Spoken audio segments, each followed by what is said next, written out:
성공적인 대입을 위한 맞춤형 제안. 솔직하고 명쾌한 대학 입시 컨설팅. 내 점수보다 높은 학교. 전쟁같이 치열한 입시에서 여러분이 꿈꿔온 대학을 현실로 이루어드리겠습니다.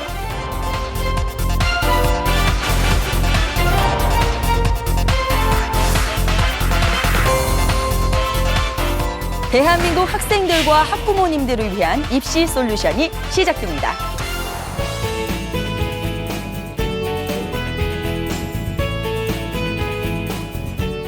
미래를 위한 선택의 기록. 네, 그리고 미래만큼이나 푸른 꿈을 안고 도전하는 우리 수험생과 청소년들을 응원합니다. 네, 저희와 함께 고민하고 제안하는 입시 컨설팅. 대입 상륙 작전, 난 원하는 대학 간다의 입시 전문 캐스터 박찬입니다. 네, 대한민국 어머니들을 위한 똑소리 나는 입시 코디네이터 송상은입니다. 네, 송선우 씨. 네. 이맘때쯤 되면 우리 학부모들도 그렇고 네. 또 수험생들도 그렇고 네. 참 그 날씨도 그렇고 여러 가지로 힘든 때예요. 맞아요. 이 더울 때가 더 힘들잖아요. 근데 네. 다들 잘 아시겠지만 우리 수험생들 요맘때 정말 건강과 집중을 잘 하셔야 됩니다. 네. 제가 수험생일 때 좀 생각을 해보면요. 더울 때 자꾸 지치니까 뭘 먹게 되고 그러면 또 몸이 무거워지고 그렇죠. 그럼 또 더 지치게 되고 이런 악순환을 겪었던 그런 게 생각이 나네요. 네, 학부모들은 뭐 보양식이다 또 우리 아이 또 혹시 또 집중력이 떨어지지 않을까 걱정도 이만저만 아닐 텐데요. 네네. 하지만 이분들과 함께 하신다면 그 답답했던 고민들을 한꺼번에 날려버릴 수 있습니다. 네. 대입 상륙 작전, 난 원하는 대학 간다의 입시 정복단의 사령관님이시죠. 조정영 선생님 그리고 네. 조병식 선생님 두 분 모셨습니다. 어서 오십시오. 어서 오세요. 안녕하세요. 네, 안녕하세요. 반갑습니다. 네. 입시계 촌철살인으로 아주 명성이 나신 분인데요. 입시 전문가 조병식 선생님, 오늘 처음 나오신 만큼 좀 소개 좀 부탁드릴게요. 네, 안녕하세요. 송수학학원 원장 조병식입니다.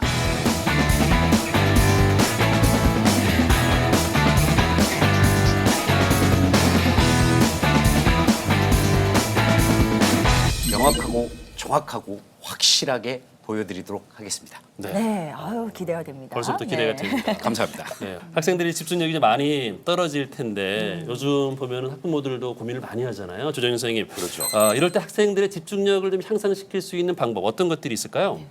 사실상 학생들이 집중력이 떨어질 때 사실 우리 인간들은 환경의 동물입니다. 그런 관점에서 환경을 우선 바꿔봐라.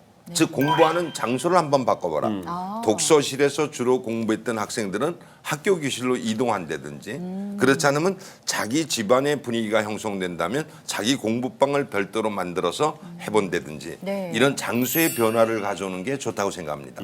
또 두 번째는 네. 사실 많은 수면을 취하라고 얘기하고 싶습니다. 이럴 때 어머님들께서는 음식으로 또는 학생들은 카페인이 담긴 음료를 많이 취하면서 극복하려고 그러는데 네. 사실 지쳐 있는 상태에서는 수면보다 더 좋은 건 없다고 생각됩니다. 네네. 그다음에 이제 세 번째는 내가 가지고 있는 문제점을 스스로 적어보는 겁니다. 그냥 막연하게 벗어나야 될 텐데만 하지 말고 네. 어떠한 문제점 때문에 나는 집중력이 떨어졌는가 과목별로 적어도 되고 자신의 생활 환경 속에서 문제점을 찾아도 되고 이러한 문제점을 적은 다음에 자기 스스로 극복할 수 있는 것과 그렇지 못한 거는 주위의 도움을 받아서 극복해 나가는 것이 좋다고 생각됩니다. 이상 세 가지를 진행한다면 네. 무난히 해결하리라고 봅니다. 네, 알겠습니다. 이렇게 좋은 방법들 많이 전해주셨는데요. 사실 저희 엄마들의 카더라 통신에 의하면요. 이렇게 기 빠질 때는 청명탕이 최고다.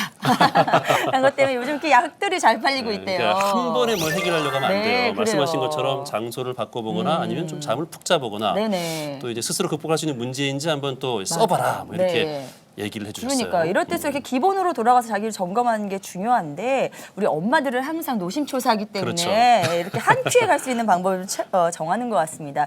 조병신 선생님께서는요, 이 촌명탕 외에 이렇게 가정에서 좀 도움을 줄 수 있는 그런 방법들 좀 전해주실 수 있을까요? 저는 가족과 함께 1박 2일 또는 2박 3일 정도 휴가를 다녀오라고 권하고 싶습니다. 정말 놀러 갔다 획기적인데요. 오라고요? 네. 수험생과 함께 휴가를. 네.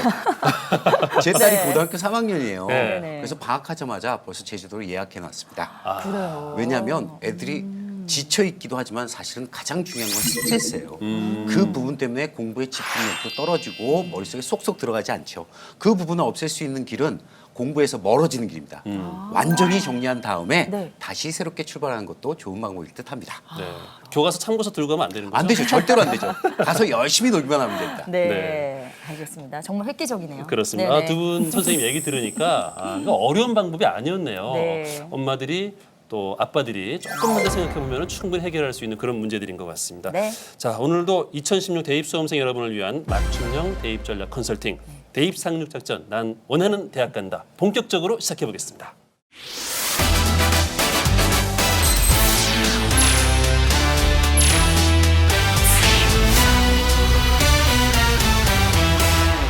네, 입시와 관련된 이 숨겨진 비밀과 진실 그리고 또 거기에 맞는 해법을 찾아보는 시간입니다. 입시 정보 블랙박스. 오늘 그 첫 번째 순서인데요. 어떤 네네. 내용인가요? 네, 인기 대학 학과에 대한 정보를요. 저희가 마케팅 이론이죠. SWOT, SWOT에 의거해서 강점, 약점을 기회, 위기 면으로 나누어서 정말 보다 명확하고 자세하게 분석을 해드리는 시간입니다. 네. 저희가 입대학 하나를 정해가지고요. 거기에 맞게 딱 분석을 하는 거죠. 네. 오늘도 이제 수험생 여러분들이 가고 싶어하는 이 인기 만점의 대학을 분석해 드릴 텐데요. 네. 이 사령관님, 오늘 어떤 대학을 또 말씀해 주실 건가요? 예, 오늘은 남녀 할 것 없이 많은 수험생들이 가고자 하는 경찰대에 대해서 소개해드리고자 합니다. 경찰대요. 근데 예. 남녀 할 것 없이요. 옛날에는 그 네. 여학생들은 사실은 경찰대 별로 인기 없었는데. 네, 네. 아, 요즘에는 사실상 경제의 네. 어려움 때문인지 여학생들도 이제는 과거의 이미지와 많이 바뀌죠. 네. 세대의 흐름 속에서 사실 그 청소년들의 생활 패턴도 변하듯이 네네. 여학생들은 많이 희망하는 학생들이 있습니다. 그렇군요. 이제 사관학교도 가는데요. 그렇죠. 네, 예. 맞아요. 네. 근데 특히 남성들 사이에서는 남자 수험생들 사이에서는 이 학교가 들어가기 어렵다는 그런 얘기를 들어왔거든요. 예, 그거는 경찰대학 자체가 네. 자체 시험을 보기 때문입니다. 그래서 먼저 말씀드리고 들어갈 건 경찰대학은 6월 달에 원서를 접수해서 8월 달에 자체 시험을 봅니다. 또 전형 방법도 일반적인 4년제 대학과는 달리 시험이 20%, 그다음에 면접이 10%, 네. 체력 검사가 5%, 학교 생활기록부 반영이 15%, 이래서 50%에다가 네. 또 수능까지 봐서 수능 점수 50%를 합산한 결과로서 합격자를 결정하게 됩니다. 그렇군요. 요즘은 이 학교는 또 완전 요즘 전형과는 또 다르게 가는 학교네요. 그렇죠. 네. 일반 대학과는 달리 일반 대학은 수시에서 만약 지원해서 좋지 않은 결과를 빚었을 때 정시에 다시 도전할 네네. 수가 있잖아요. 네. 근데 경찰대학은 딱 한 번의 지원으로 끝나게 됩니다. 그렇군요. 그러니까 재도전이라는 건 있을 수 없겠죠. 재도전을 한다면 재수해야 되겠죠. 네, 그럼 경찰대학교의 강점, 약점, 위기와 기회는 어떻게 되나요? 예, 경찰대학교는 자체 시험을 보는 만큼 강점은 국어, 영어, 수학에서 수능 이상의 실력을 갖고 있는 학생들이라면 강점이 될 수 있습니다. 국어는 제시문에서 한자를 병행하기 때문에 사실 한자에 익숙하지 못한 지금의 수험생들로서는 어려움을 겪겠죠. 또한 영어 수준 역시 탭스 수준에 거의 근접하고 있습니다. 수학 역시 실력 수학을 병행해야 해서 기초를 탄탄히 다져줘야만 됩니다. 그러니까 수능의 난이도에만 숙달된 지금의 수험생으로서는 경찰대학 자체 시험을 통과한다는 건 사실상 어려움이 있겠죠. 네. 그다음에 약점이라면 두 가지를 제시할 수가 있습니다. 첫째는 경찰대학의 면접은 일반 대학의 면접과는 좀 다른 점이 있습니다. 네. 면접관과의 면접뿐만이 아니라 집단 토론식 면접입니다. 그러니까 지원자들을 같은 동일한 장소에 모아놓고 하나의 주제를 준 다음에 즉 지원자들끼리 서로 토론을 펼치는 방향을 뒤에서 채점관이 채점하는 겁니다. 그러다 보니까 말하기에 즉 숙달되지 않은 학생들, 말이 어눌한 학생들은 사실상 대중 앞에서 자신의 의견을 표시한다는 게 어려움을 겪겠죠. 이런 점이 약점이겠고 체력 검사에서도 5%의 반영이지만 사실 강도가 높습니다. 신체적으로 약한 학생들은 경찰대 지원에서 체력 검사를 통과하기가 어렵게 되겠죠. 또한 위기라면 이렇게 인기 좋은 경찰대학이다 보니까 수능 성적이 높다는 겁니다. 즉 수능을 나중에 50%를 반영하지만 그 50%의 점수가 네. 서울대학과 연세대학, 고려대학에 견주어서 말씀을 드린다면 네. 서울대학은 인문학부, 연세대학은 행정학과, 고려대학은 정경학부에 준하는 수능 점수가 나와야 됩니다. 네네. 100분위로 말씀드린다면 쉽게 392점 정도, 이 정도는 받아야 네. 됩니다.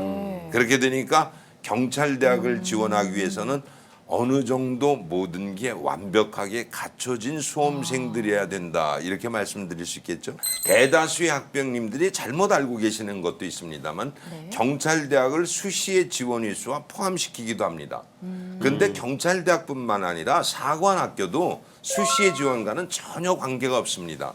그러니까 다시 한번 지원할 수 있는 기회를 얻는다는 거죠. 네. 그러니까 4년제 대학 수시에 6번을 지원하고도 경찰대학이나 사관학교를 지원하는 데는 전혀 관계가 없다는 얘기입니다. 별도군요. 네. 그러니까 즉 자기 스스로가 여러 번 지원해도 자신의 학교 생활에 지장이 없다면 지원하는 것도 바람직합니다. 경찰에 들어가려면 정말 지덕체를 다 갖춰야 되는 것 같아요. 네. 그렇죠. 공부도 잘해야 되죠. 예. 네. 몸도 체력도 튼튼해야 좋아야 되죠. 되고. 네네. 예. 언변, 기본적인 인성이 있어야 되고요. 그래요. 네, 네. 네. 아유, 알겠습니다. 아, 그래 이렇게 경찰 공무원 간부로 등용된다고 하니까 또 인기가 또 상당하죠. 네네. 자, 우리 조병식 선생님도 뭐 덧붙여서 이 경찰대 그 진학하기 위해서 뭐 필요한 부분들이 있다면 어떤 부분들 좀 얘기 좀 해주시겠어요? 네, 말씀드릴게요. 경찰대학교는 1차 시험에서 국어, 영어, 수학 3과목밖에 안 봅니다. 탐구 과목을 보지 않죠. 수능에서 보는 탐구 과목을 보질 않습니다. 그런데 수학 과목에 약간 준비성이 좀 필요합니다. 네. 즉 무슨 말씀이냐면 수학은 문과 수학을 봐요. 이과 수학을 보지 않습니다. 네. 그러니까 보통 경찰대를 지원한 학생들은 문과, 이과 모두 같이 지원하지 않습니까? 네네. 그러니까 수학은 이과가 잘할까요? 문과가 잘할까요? 당연히 이과가 이과가 잘하죠. 잘하죠. 네네. 문과 학생들은 좀 불리한 전형이 있겠죠. 그렇지만 문과 학생들이 수학을 잘하는 문과 학생들이라면 굉장히 유리할 수도 있죠. 왜요? 네. 수학 점수가 아무래도 높게 받을 수 아, 있으니까. 네네. 그렇죠. 그리고 또 하나 이과 학생들은 또 약점이 또 하나 있습니다. 네네.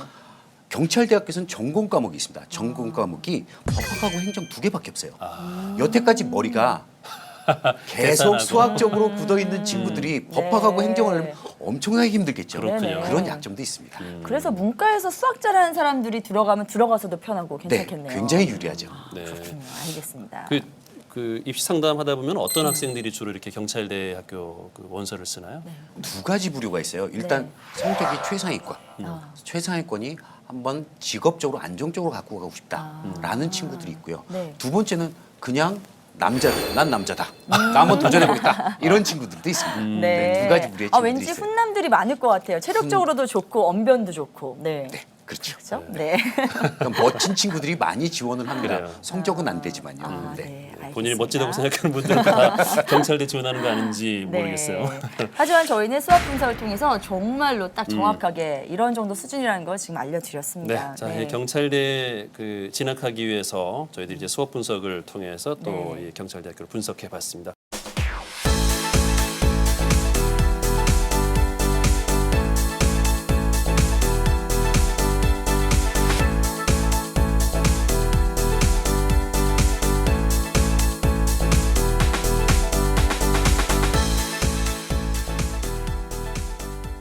계속해서 이어지는 순서는요. 신중에 이 신중을 기해야 되는 대학 입시잖아요. 하지만 우리가 잘못 알고 있는 상식이나 정보가 의외로 많다는 사실이거든요. 네. 저희들이 이제 그런 이렇게 시간을 만들어서 좀 바로 잡아보는 그런 시간을 만들었습니다. 네. 입시 정보 오해와 진실. 자, 조병 선생님. 상담하다 보면 학생들이나 학부모들이 잘못 알고 있는 정보 가지고 와서 이렇게 당연하다는 얘기하는 경우들이 많죠. 네, 많습니다. 그런데요. 네. 정확하게 알고 오신 분도 꽤 많습니다. 그래요? 혹시 네. 그 지역이 어딜까요? 강남구? 네, 맞습니다. 왜냐하면 네. 강남 쪽의 부모님들은 컨설팅을 꽤 많이 받죠. 받으세요. 네. 그래서 그분들은 정확한데 그렇지 않은 지역 같은 경우는 약간 그런 부분이 좀 약하세요. 네. 이런 질문에 답변을 빨리 한 제가 왠지 부끄럽게 느껴지네요. 네. 네, 그래서 저희들이 네. 또 이런 프로그램 만들었잖아요. 네, 그러니까 네. 이제 많은 분들이 프로그램을 네. 통해서 이제 그 강남 학부모들이 알고 있던 고급 정보들을 또 같이 네. 공유하자는 의미에서 네, 네. 이 두 분 선생님 모셨고요. 그래요. 근데 사실 제 다음 질문이요. 많은 엄마들께서 잘못 알고 계시는 그 잘못된 정보는 도대체 어디서 나오나요? 라고 질문인데 제가 답드릴 수 있습니다. 이거 엄마들의 카더라 통신에서 엄청 네. 많이 돌게 되는데요. 주로 엄마들이 모여있는 그런 카페나 뭐 이런 모임에서 이런 이야기들이 정말 우후죽순으로 퍼져나가는 거잖아요. 네. 그렇지 않나요, 선생님? 맞습니다. 그렇죠. 네. 네. 정확한 정보가 아니에요. 그 네, 정보도 네. 사실 맞는 정보입니다. 근데 올드한 정보입니다. 아, 맞아요. 네. 오래된 정보는 더 이상 정보가 아니죠. 네, 맞아요. 그렇죠. 그래요. 예를 들어서 박찬 아나운서께서 네. 올해 아들을 대학을 보내셨어요. 2년 뒤에 동생을 또 보내려고 해요. 네. 그 정보는 잘못된 정보거든요. 네. 그런데 그 정보가 마치 정확한 정보였냐 잘못 알고 계신 경우가 너무너무 많습니다. 아, 네. 제가 우리 아들을 만약에 아들이 없지만 아들을 이제 서울대 보냈다 그러면 네. 많은 엄마들이 물어볼 거예요. 그럼 네, 옛날 네. 정보 가지고 얘기하면 그걸 당연히 받아들이는 또 학부모들이 분명히 있을 거예요. 맞아요. 제가 이 프로그램 하면서 하나 느낀 건 뭐냐면요. 이 입시와 관련돼서는 무조건 오래된 정보는 잘못된 정보라는 거예요. 네. 네, 한 2년만 지나도 잘못된 정보. 그래요. 왜냐하면 네. 정보가 네. 너무 빨리 바뀝니다. 정보들이. 그러니까 그 정보들이 1년 전에 거하고 올해 거하고 내년 거하고 계속 바뀌어요. 조금씩이라도 계속 바뀝니다. 네네. 그래서 그 해에 맞는 정보가 가장 정확한 정보죠. 네. 알겠습니다. 그렇다면 오늘 알려주실 우리가 잘못 알고 있는 오해와 진실 어떤 건가요? 올인하지 말아입니다.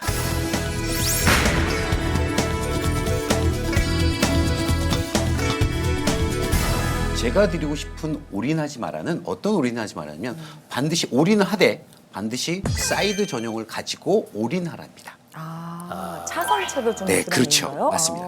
네. 예를 하나 드려드릴까요? 네. 제가 고등학교 1학년 때부터 관리했던 친구가 있어요. 네. 이 친구는 내신이 1.8 정도, 이과 친구입니다. 1.8 정도 되고 적절한 스펙도 갖고 있고요. 네. 모의고사도 적절하게 나오는 친구예요.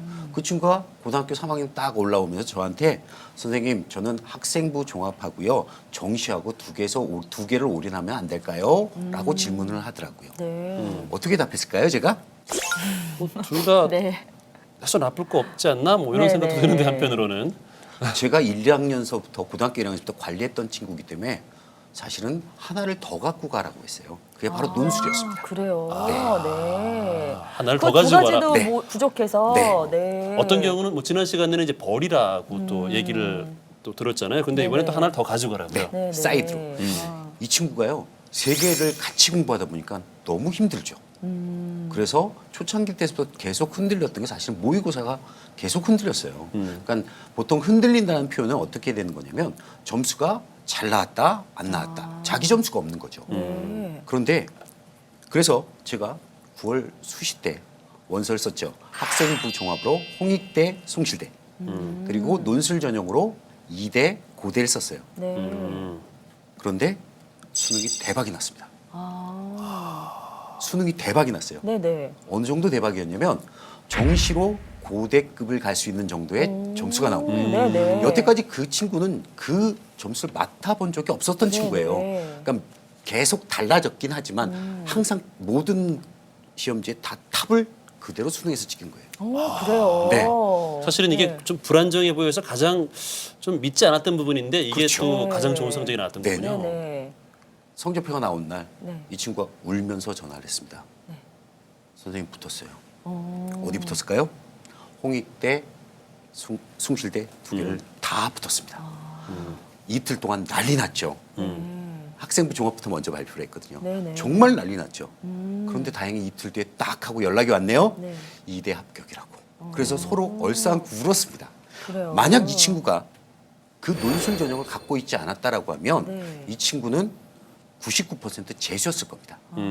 그런데 사이드 과목을 하나를 갖고 있었기 때문에 이 친구는 정말 기쁜 마음으로 이대를 다니고 있습니다. 오늘도 오해와 진실을 통해서 저희가 또 한 가지를 배웠습니다. 네. 예, 요즘엔 뭐 하나 올인하면 그다음에 성공한다 이런 말이 있지만 입시에서는 그 말이 좀 안 통하는 것 같아요. 혹시 모르니까 여러분들이 어느 한 가지 올인은 하되 그에 대한 차선책을 조금씩 좀 대비를 하시는 게 좋지 않을까. 그래요. 저는 이런 결론을 내봅니다. 네. 오늘의 오해와 진실 바로 올인하지 마라 살펴봤습니다.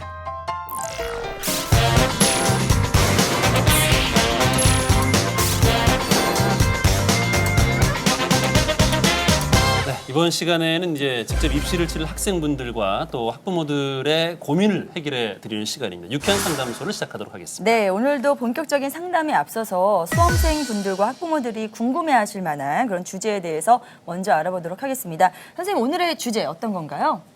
많은 수험생들이 논술을 준비하는 데 있어서 고민이 많을 거라고 생각합니다. 사실 또 논술 전형이 서울소재 10위권 대학에선 적은 인원이 아니거든요. 네. 그러니까 아마 논술이 고민거리일 겁니다. 아, 그래요. 그래서 오늘의 주제는 바로 논술입니다. 저도 중요하다는 이야기 참 많이 들었고요. 네. 그리고 이 프로그램 하면서 점점 더 논술 하나만 잘 해둬도 이제 대학에 합격할 수 있는 그런 확률이 높아진다는 걸 느껴가는데요. 보다 구체적으로 입시에서 어떤 점 때문에 논술이 중요한지 그것 좀 알려주시죠. 예, 논술이 중요한 거는요. 사실 현대 사회는 정보화 시대죠. 그다음에 교통과 통신의 발달로 교류가 빈번하게 이루어진다니까 정보의 공유도 쉽게 이루어지는 판국입니다. 네네. 과거에는 이런 정보를 갖지 못하니까 수험생 스스로가 국영수 지식을 갖춰야만 경쟁에서 앞설 수 있었는데 지금의 시대는 사실 인터넷에 들어가서 대장암 이렇게 한 번만 치면 거의 전문가의 수준에 될 만큼 대장암에 대해서 알 수 있지 않습니까? 맞아요. 그렇죠. 네. 이러다 보니까 대학이 생각하는 것도 국영수에 대한 객관적 지식에 대한 평가도 중요하겠지만 이러한 정보를 어떻게 창의성 있게 갖고 가느냐 또는 전체적으로 자신한테 주어진 정보를 어떻게 구성하면서 자기 걸로 효율성 있게 만드느냐 이런 관점이 되겠죠. 더군다나 모든 현대 사회는 대중매체로 인해서 거의 인간들이 개성을 상실해 가고 있습니다. 획일화되어가는 판국 속에서 개성적인 수험생 그러니까 개성적인 수험생을 선택한다는 것은 그만큼 경쟁에서 앞선 자기네 학생들을 뽑겠다는 의도라고 볼 수 있겠죠. 그렇군요. 네. 논술을 보면 이 학생이 획일화되어 있는 학생인지 또 창의적인지 그렇지 않은지 확인할 수 있다는 얘기군요. 그렇죠. 그래서 과거의 고전 논술 같은 경우에는 사실 신문 사설을 많이 읽으면 도움이 된다. 많은 책을 읽으면 도움이 된다. 이렇게 돼 있지만 사실 지금의 논술 문제들을 보면 그냥 달랑 사진만 주기도 합니다. 그 사진에서 느끼는 바를 자기가 써야 되는 겁니다. 그럼 느끼는 바는 수험생마다 각양각색이 될 수 있을 거고 거기서 얼만큼 독창적으로 전개하느냐. 근데 이거는 대학마다 또 채점 방식이 다양하기 때문에 논술을 준비할 때 가장 주의할 거는 일반적인 논술 이론을 가지고 자기가 모든 대학에다 접목시키려고 해서는 안 된다는 거죠. 그러니까 자기가 지원하는 대학에서 어떤 부분에다가 중점을 두고 채점이 이루어지는가 이걸 파악하고 들어가야 됩니다. 이제 잠시 뒤에 펼쳐지는 대학별 논술의 특징에서 저희 프로그램은 그걸 아주 상세하게 수험생들한테 전달해 줌으로써 수험생과 동행하는 그 보람을 느끼도록 하겠습니다. 네, 알겠습니다. 한간에 논술이 중요하다라고 얘기를 하다 보니까 논술만 잘하면 대학 가는 거는 뭐 크게 문제가 없다. 이렇게 또 알고 계신 학부모들이 맞아요. 상당히 그런 얘기도 많잖아요. 있어요. 네. 논술만 잘하면 그냥 대학 갈 수 있는 거예요? 결론부터 말씀드릴게요. 갈 수 있습니다. 아, 그래요? 그래요? 네. 작년까지만 해도 어려웠었습니다. 한양대학을 비롯한 그 최소한의 대학이 최저를 적용하지 않았는데 네. 사실 논술 적용해서 올해는 6개 대학이 한양대학, 건국대학, 시립대학, 광운대학, 경기대학, 단국대학이 수능 최저를 적용하지 않습니다. 그럼 수능 최저를 적용하지 않는다는 건 수능 점수와 관계가 없다는 게 되겠죠. 네네. 그러면 이제 대개 대학교의 홈페이지를 들어가서 논술 전형 방법을 보면 논술 70%, 학생부 30% 이렇게 됩니다. 네네. 근데 이 학생부를 대다수의 학병님들은 교과로만 생각하고 있는데 네. 사실 학생부에서도 교과 20%, 비교과 10% 이렇게 반영하는 대학들이 많고요. 그다음에 상위권 대학들은 실질적으로 일반적인 학생들보다도 사실 경쟁이 치열한 학교의 학생들은 내신을 따기가 쉽지 않잖아요. 네네. 이러다 보니까 실력이 좋은 경쟁이 심한 학교 학생들을 선택하기 위한 하나의 편법이 되겠죠. 내신이 거의 무시화되고 있다. 뭐 교육 정책을 담당하신 교육부 직원께서 들으신다면 굉장히 기분이 나쁘시겠지만 네. 실질적으로 연세대학교 홈페이지를 들어가 보시면 네. 논술 전형에서 1등급, 5등급 차이가 0.8점 차이 납니다. 거의 안 나네요. 그럼 거의 안 나는 거죠. 네. 그리고 실질적으로 합격했던 학생들도 경제학과나 이런데 유명 학과에 4등급, 5등급의 학생이 다수가 있었습니다. 어떤 한두 명이 아니라 네네. 이런 관점에서 볼 때 논술만 잘하면 대학을 갈 수 있다. 이거는 사실 맞는 말씀이긴 한데 네네. 근데 덧붙이고 싶은 얘기는 네. 사실 6개 대학만 선택할 수 있는 건 아니고 네. 28개 대학이 논술을 보고 있으니까 자기에 맞는 대학을 선택하기 위해서는 기본적으로 수능의 최저는 유지해 주는 것이 바람직하다 이렇게 볼 수 있겠죠. 네. 그러니까 물론 논술을 잘 쓰는 것도 중요하겠지만 네. 수능 대비도 하는 게 바람직합니다. 네. 네, 지금 논술만 잘하면 된다 이렇게 말씀을 해주셔서 사실은 우리가 위안을 받을 것 같지만 또 논술만 잘하기가 그렇게 쉽지가 않더라고요. 그럼요. 논술이 제일 어렵죠. 맞아요. 저희가 지난번에 저희가 질문 주셨습니다만 뭐 물방울 다이어랑 그냥 다이어랑 비교해서 이런 걸 어떻게 쓰냐고요 도대체. 제가 뭐 열심히 검색도 해봤는데요. 실제로 논술이 어떻게 출제가 되는지 출제 유형 좀 짚어주시죠. 네. 인문계열하고 자연계열하고 두 개가 좀 틀립니다. 네. 인문계열이면 뭐만 잘 쓰면 될까요? 인문계열이요? 네. 네. 논술만 잘 쓰면 될 것 같죠? 네. 네네. 안 그렇습니다.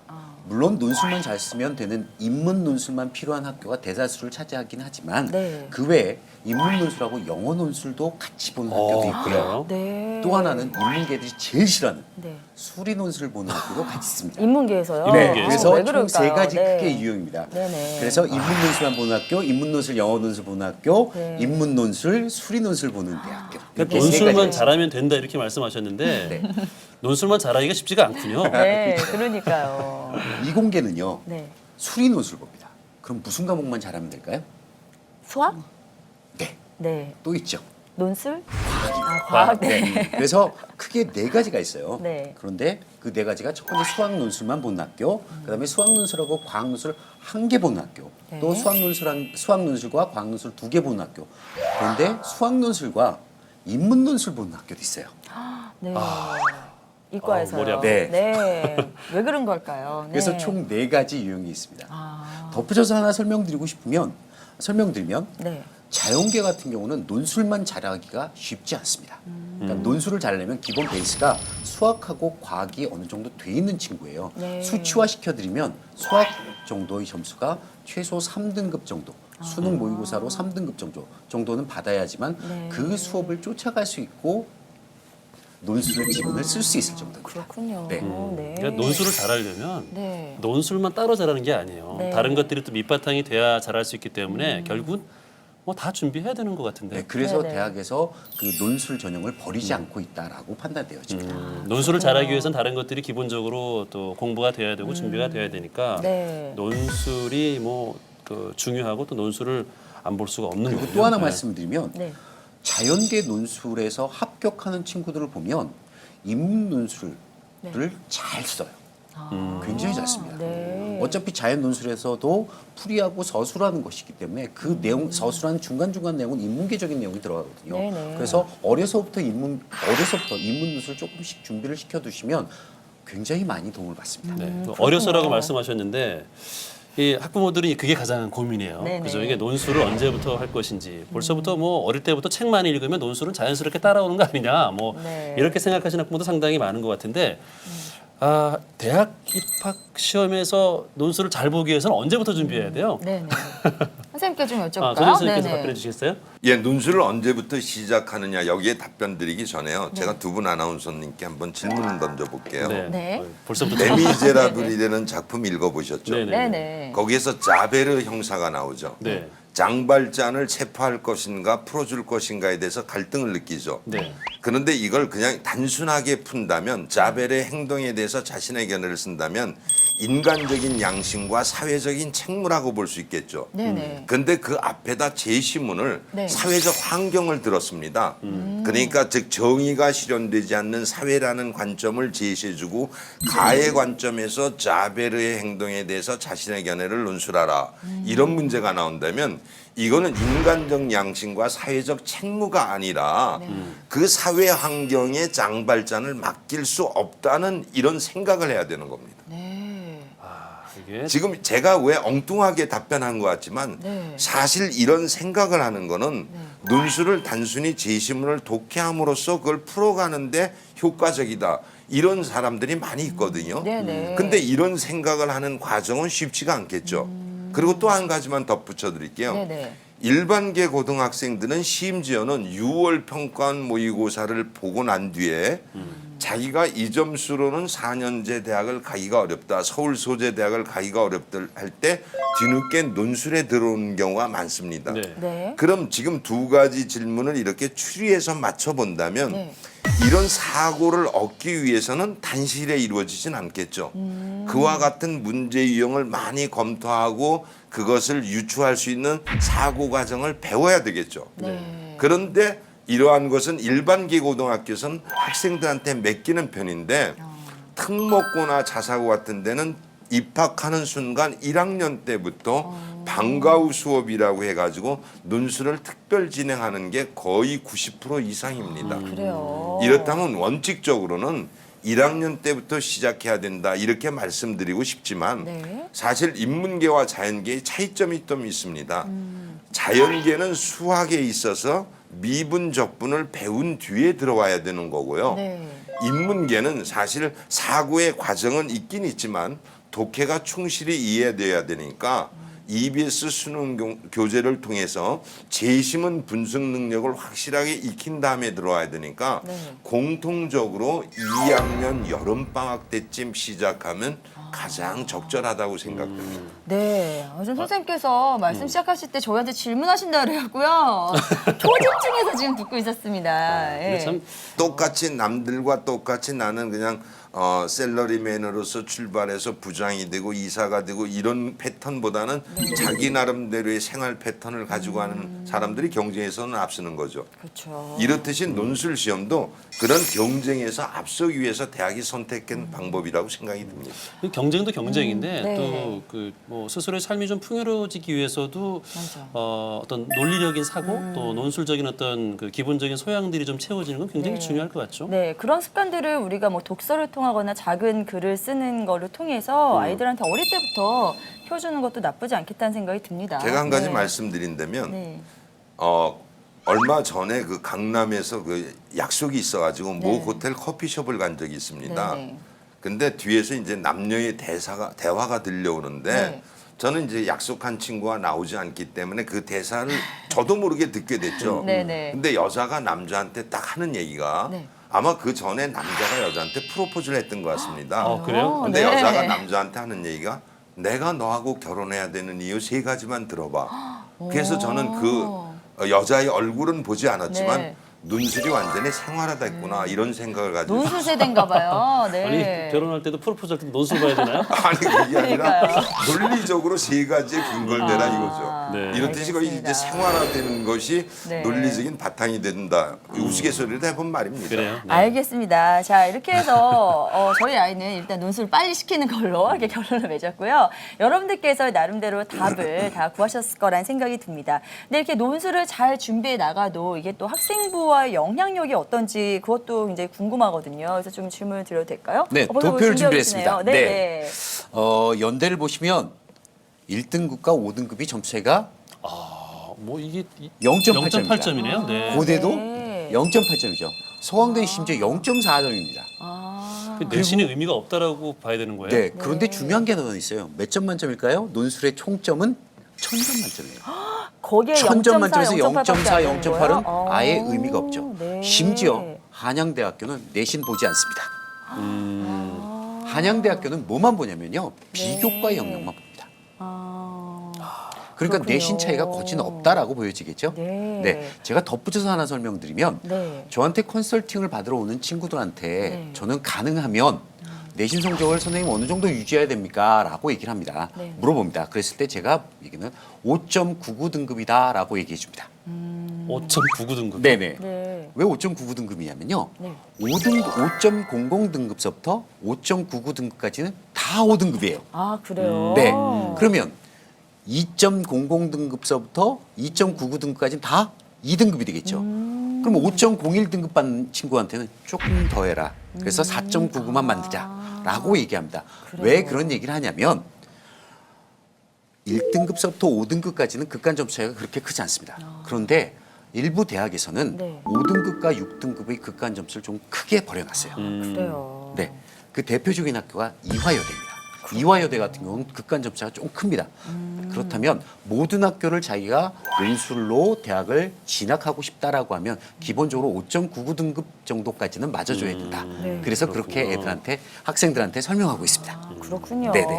알겠습니다. 네, 이게 논술이 정말 중요하긴 하네요. 네네. 얘기 듣다 보니까요.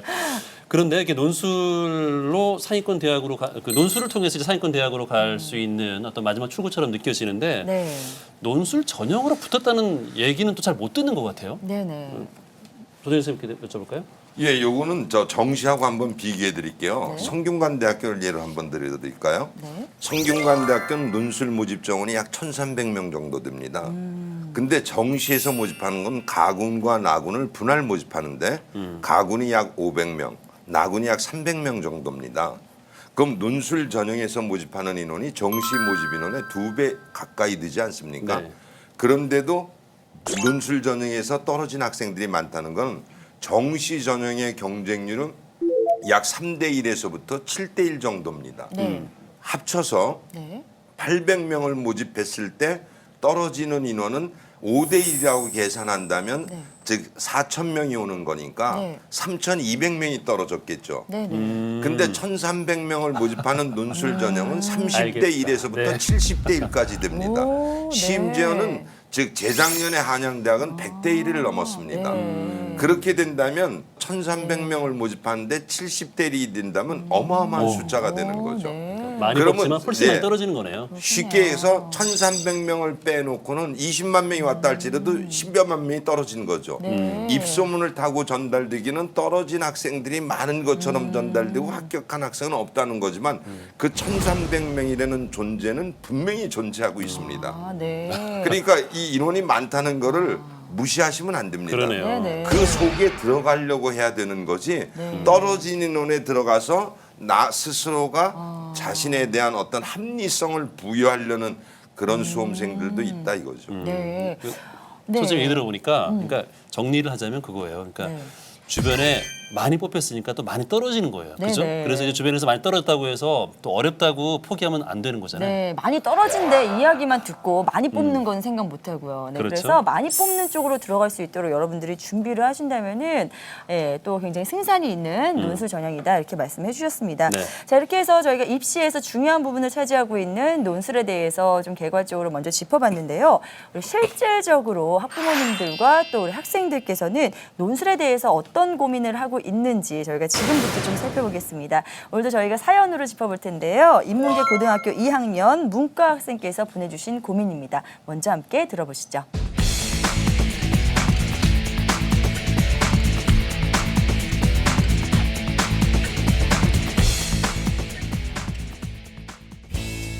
안녕하세요. 저는 지금 목동에서 학교를 다니고 있는 고등학교 문과 2학년입니다. 오늘 제가 사연을 보내게 된 건 제가 앞으로 어떻게 진로를 정해야 할까 고민이 돼서요. 제가 사실 고1 초반 때까지 팡팡 놀다가 정신 차리고 열심히 공부를 하고 있는데요. 그동안 많이 놀아서 그런지 처음에 성적이 많이 오르다가 지금은 성적이 오르는 속도가 더딥니다. 이제부터가 문제겠죠? 그래서 선생님들께 여쭤보고 싶습니다. 지금 제 내신 수준은 5등급 초반, 아마 좋은 대학 가기는 힘들겠죠? 하지만 어렸을 때부터 글쓰기에 재주가 있어서인지 글쓰기 대회를 나가면 상을 꾸준히 탔었고 논술도 곧 잘하는 편입니다. 논술 모의고사를 나가면 1등급도 받고요.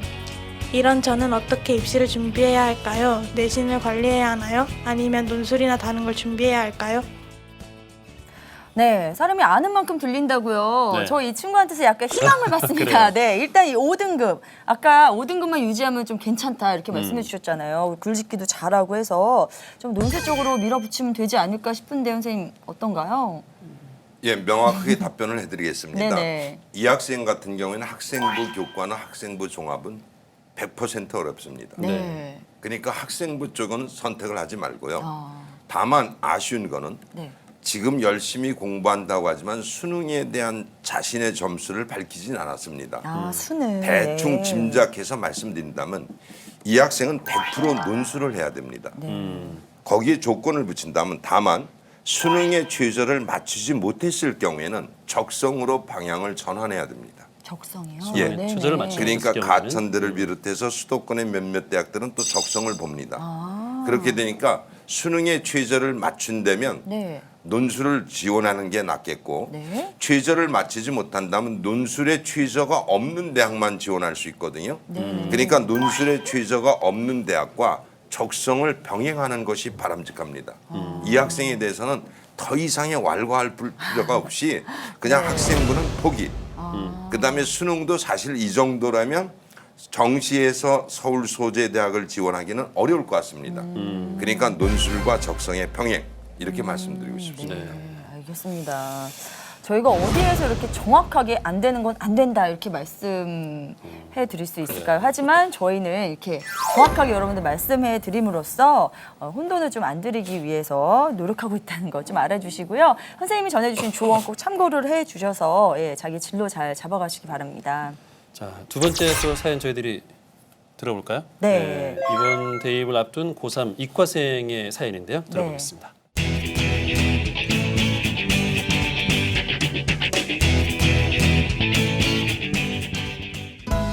올해 입시를 준비 중인 고3 이과 학생입니다. 다른 아이들처럼 저도 최대한 좋은 대학을 가기 위해서 이것저것 많은 것을 준비 중인데요. 근데 이제 선배들이 말을 들어보니까 논술에서도 갈 수 있는 대학이 달라지거나 아니면 당락이 많이 갈린다고 하더라고요. 그래서 열심히 논술 공부를 하고 있는데 갑자기 궁금증이 생겼어요. 논술도 수능처럼 정답이 있는 건가요? 아니면 대학별로 판단하는 기준이 조금씩 다른가요? 혹시 다르다면 대학별로 어떤 차이점이 있나요? 선생님들의 조언 부탁드립니다. 논술은 이게 누가 봐도 잘 쓰는 뭐 글이다 이렇게 생각할 수 있는데 대학마다 또 채점 기준이 조금 다르지 않을까 하는 생각을 할 수 있을 것 같거든요. 인문 논술은 대학마다 다 다릅니다. 그런데 수리 논술은 그렇지 않습니다. 수리 논술은 풀이 과정하고 결과를 보는 것이기 때문에 명확하게 나와 있죠. 네. 그래요. 그런데 이 학생은 크게 단점이 보이네요. 제가 보니까 들어보니까 중간에 이것저것 많이 준비했다고 그랬죠. 네. 아까 뭐라고 말씀드렸죠? 제가 그 올인. 네, 올인을 하되 네. 사이드를 하나 갖고 와라. 네. 이 친구는 제가 봤을 때 학생부도 준비하고 네. 그다음 논술도 준비하고 정시도 준비하는 친구 같아요. 점수가 전혀 없는 걸 봐서는. 근데 이렇게 준비하면 안 되고 정확하게 정확하게 논술면 논술, 논술에 올인해야 되는 성적이다라고 하면 여기에 올인을 딱 하는 게 좋죠. 논술의 올인은 지금서부터라도 개념과 여러 가지 유형들을 많이 접해보면서 다양성을 갖고 가시는 게 좋을 듯합니다. 그렇군요. 네, 덧붙여서 설명드리면 네. 그 수능 전에 보는 논술과 수능 후에 보는 논술이 있습니다. 수능 전에 보는 논술을 보통 2-1 논술, 수능 후에 보는 논술을 2-2 논술이라고 하는데 네. 2-1 논술은 결시생들이 없습니다. 논술을 결시생이. 근데 수능 끝나고 보는 논술 시험은 결시생이 30%나 됩니다. 30%가 넘습니다. 네. 왜 그럴까요? 수능 점수에 따라서. 네, 최저 등급을 못 맞춰서요. 네, 그렇구나. 네. 그래서 지원하는 학교의 최저 등급을 보면서 네. 반드시 최저 등급도 맞춰주시면 완전히 준비가 되겠죠. 알겠습니다. 네, 알겠습니다. 네. 확실한 뭐 솔루션을 또 받은 것 같아요. 네네. 여러분께서 정말 꼭 필요한 그런 팁까지 전해드렸으니까요. 꼭 참고해 주시기 바랍니다. 네.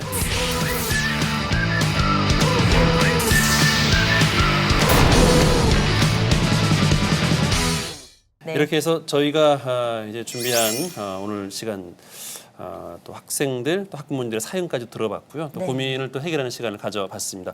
대입 상담 난 원하는 대학 간다. 오늘 저희가 준비한 것은 여기까지고요. 네.